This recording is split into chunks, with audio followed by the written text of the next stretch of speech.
Ya, FWB itu apaan sih? FWB itu apa? Definisi BP. FWB itu namanya Friends with Benefits. Sebenarnya anak Jaksel belajar dari dulu ada filmnya, Bi. Ada filmnya? Dulu ada filmnya, judulnya Friends with Benefits dulu. FWB gitu? Iya, film barat gitu, Hollywood. Emang ceritanya tuh film tentang itu? Tentang itu, tapi kayaknya tuh nggak cuma film FWB yang menceritakan tentang FWB, banyak juga film-film lain yang sebenarnya temanya FWB juga gitu. Intinya nyeritain apa? FWB ini intinya apa? FWB itu intinya kayak ya sebenarnya lu kayak pacaran aja tapi lu nggak pacaran gitu. Jadi kayak nggak pakai kayak mau nggak kamu jadi pacar aku gitu kalau simpelnya ya. Tapi ada juga yang FWB sebenarnya tuh kayak ya mereka emang berteman untuk benefitsnya aja. Jadi sehari-hari tuh nggak teleponan, nggak kabar-kabaran gitu yang aslinya. Oke. Dan berarti berteman dengan benefit kan? Berteman dengan benefits. Benefit. Iya. Nah, benefitnya itu apa biasanya? Nah, benefitsnya itu biasanya apa ya? Kayaknya hal-hal yang Nafsu sih biasanya. hal-hal yang bersifat Iya. nafsu. Tapi emang benefitnya itu ya? Benefitnya itu doang, Bib, memang Bib nggak ada benefits lain sih sebetulnya. Ini kayak istilah-istilah kalau dulu tuh TTM gitu ya. Bener, iya sama Teman, sebetulnya. tapi mesra, sama ya sebenarnya. HTS, hubungan tanpa status, Iya. gitu. Sebenarnya sama persis, tapi kan sekarang kayak agak lebih FWB tuh kayak agak lebih, misalnya kalau kita ngajakin cewek kayak HTS yuk, kayaknya nggak mau gue. Tapi kayak kalau FWB yuk, Oh, agak ini beda. mah kayak rebranding doang. Rebranding. Iya. Mungkin dulu Bib ada satu anak Jaksel yang kayak mungkin dia ngajakin orang teteman nggak pernah ada yang mau sampai dia kayak gue harus ganti diksinya nih gitu pas dia ganti FWB yuk tiba-tiba mau semua mungkin begitu kan. Mungkin kayak gitu sebenarnya Bib. Iya, karena menurut gua ada banyak anak muda tuh yang secara sebenarnya itu dia asik-asik aja sama hal-hal yang sifatnya maksiat, cuman dia gak mau dicap sebagai orang maksiat. Betul. Nah, Iya, akhirnya iya, branding tuh menjadi penting bagi dia. Benar. Tapi kayaknya bukan soal jadi dia sebenarnya asik-asik aja untuk bermaksiat tapi nggak mau dibrandingin sebagai orang maksiat. Iya. Terus Gitu. dia tersinggung tuh kalau kayak gini lah judi misalnya kan. Judi, iya. Sekarang iya, kan udah banyak tuh jenis-jenis judi yang udah namanya nggak judi lagi. Betul. Misalnya di online. Benar. Dan mereka marah tuh kalau dibilang judi. Tukang judi lu enggak Iya, gitu iya. enggak, ini mah main ini doang, itu doang iya. gitu. Jadi karena banyaknya orang tuh pengen terlihat baik di mata manusia dan nggak peduli baik di mata Tuhan gitu.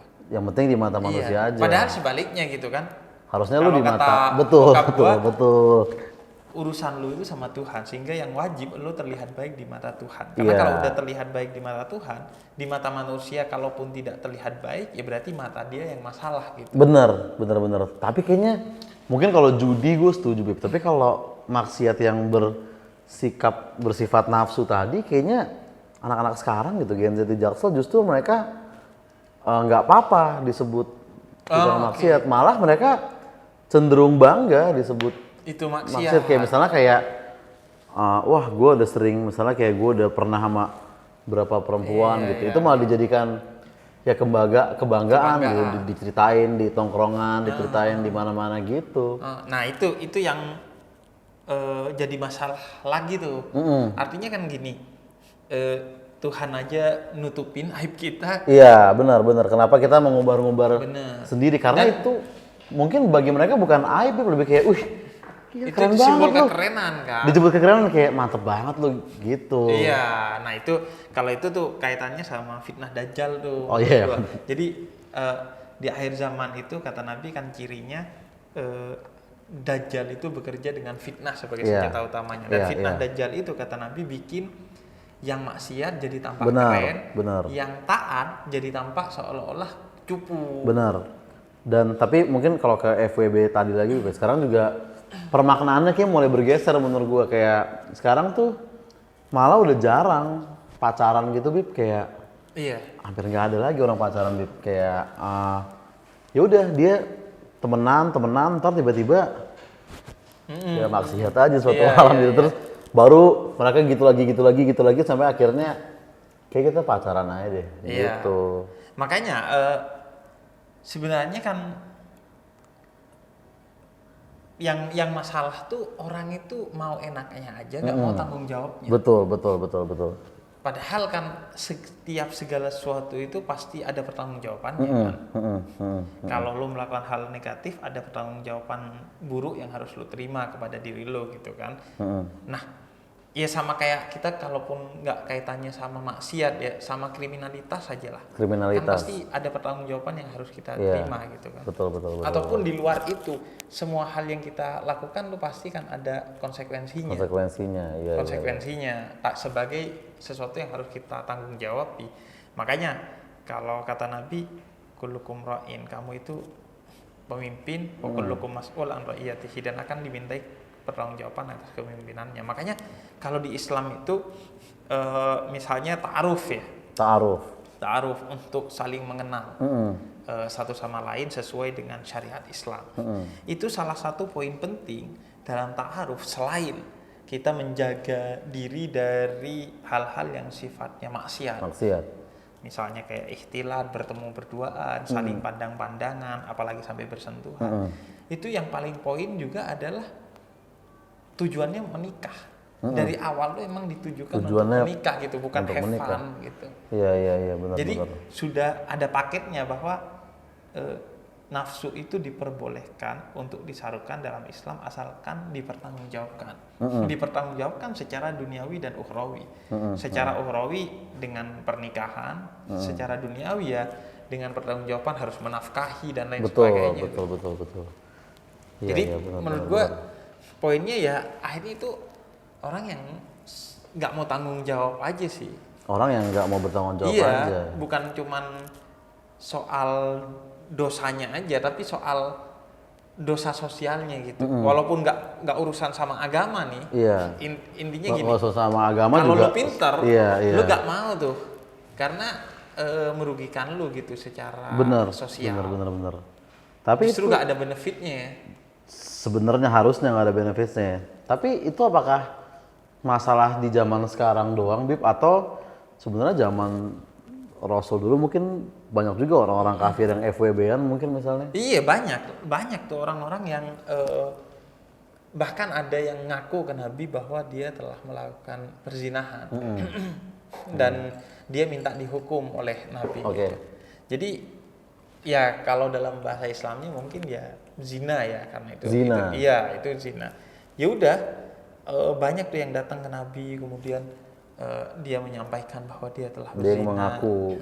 Dan zina itu dosa besar dalam Islam. Kalau dia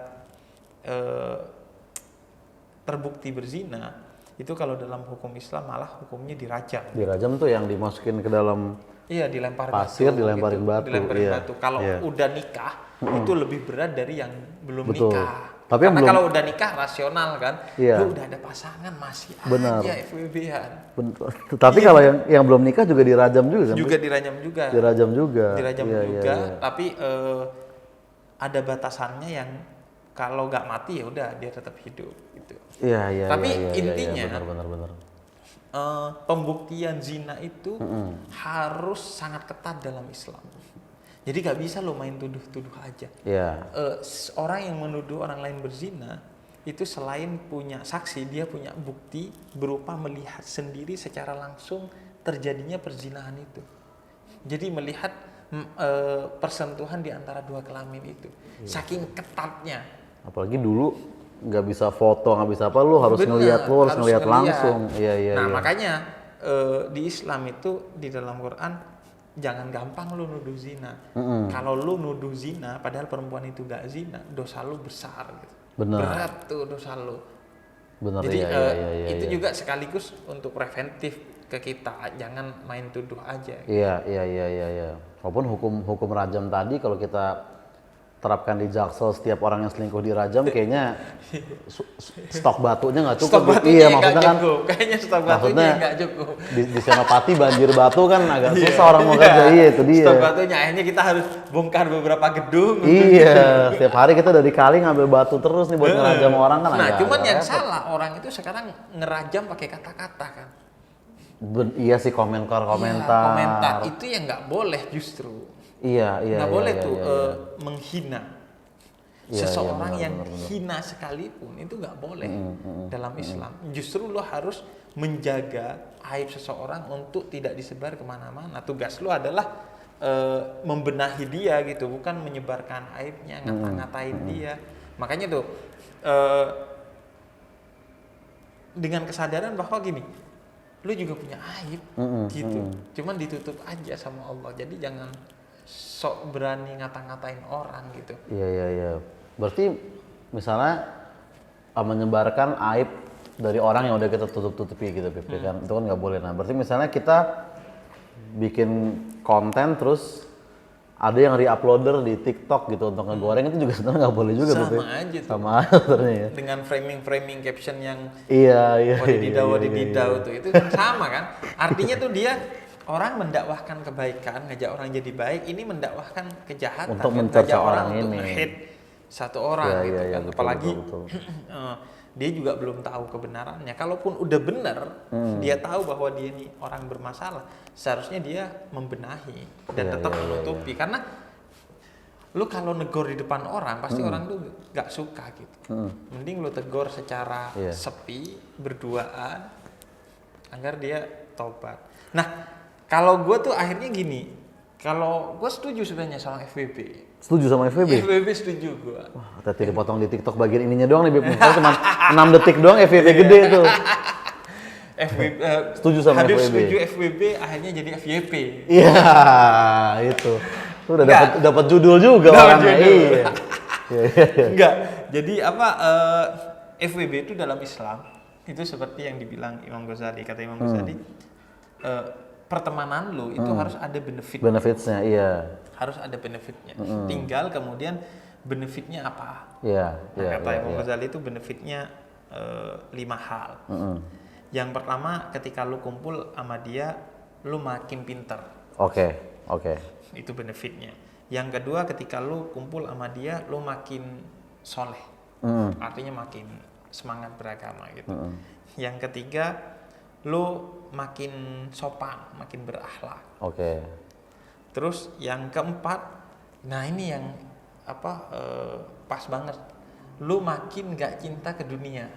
Sekarang kan justru malah flexing kan, orang tuh kan malah flexing kan. Iya, malah mancing orang buat kayak, wah di pamer iPhone lagi gue besok harus bawa Beli iPhone mobil. juga. Iya, pamer yang lain apa nggak mobil gitu-gitu Iya, ya. bahkan ada tuh masanya gue pakai celana, pakai sepatu, pakai pakaian yang sebenarnya gue gak suka, sama warnanya gitu, sama semuanya desainnya. Tapi ya karena teman-teman gue anggap itu keren, ya udah. Lu mencoba menyesuaikan.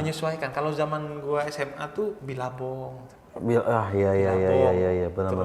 Terus kalau zaman gue SD itu ini sendal harus homiped.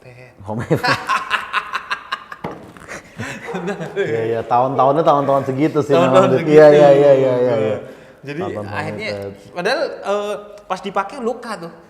Kaki luka karena gue nggak cocok gitu sama sendal itu. Bahkan pas ukurannya nggak ada, gue paksain tuh.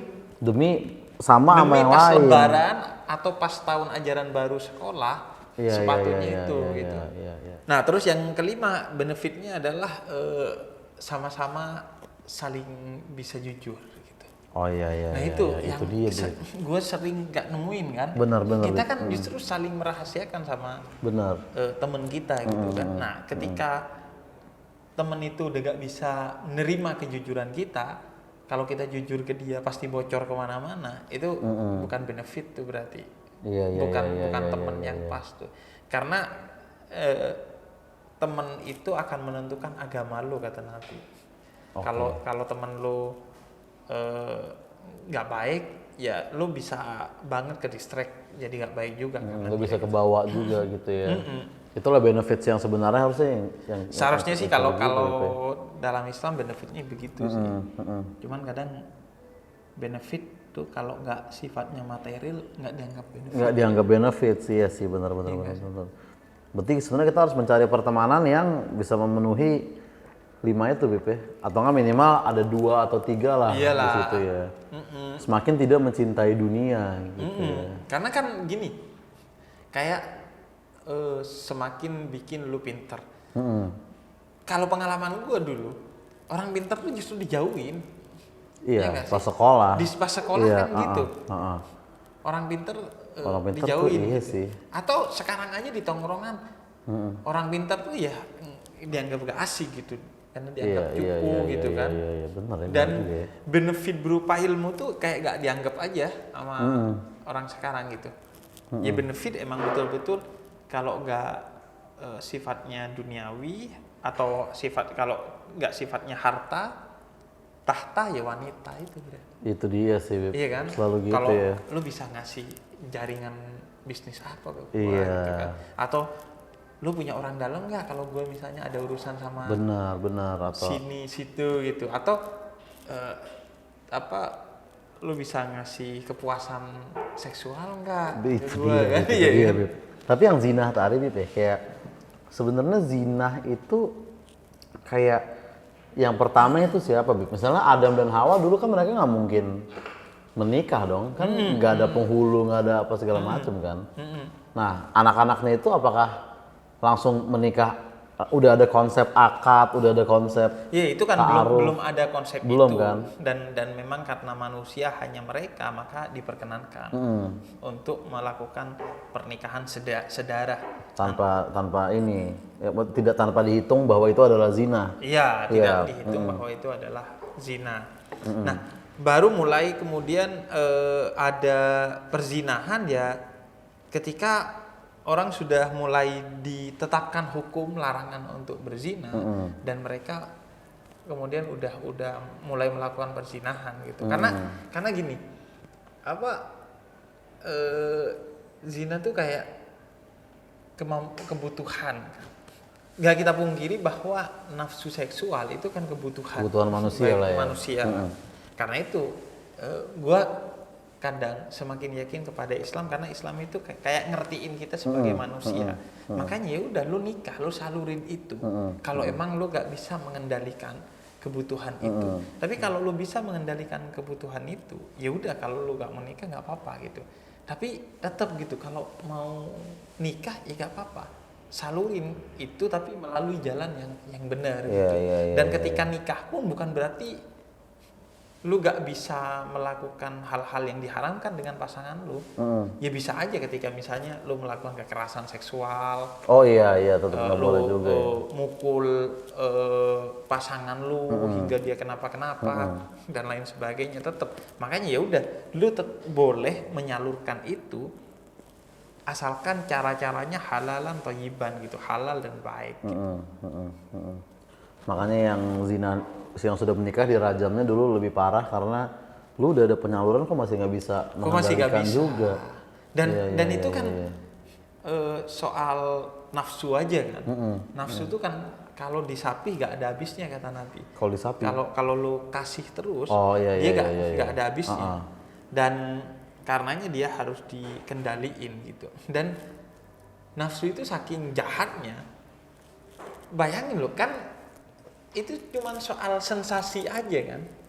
Iya sih. Kayak rasanya ya itu aja. Sama-sama aja, nggak bakal tiba-tiba ada yang kayak wah ini ada vibrate-nya atau apa kan nggak mungkin sebenarnya. Iya benar juga sih. Kan.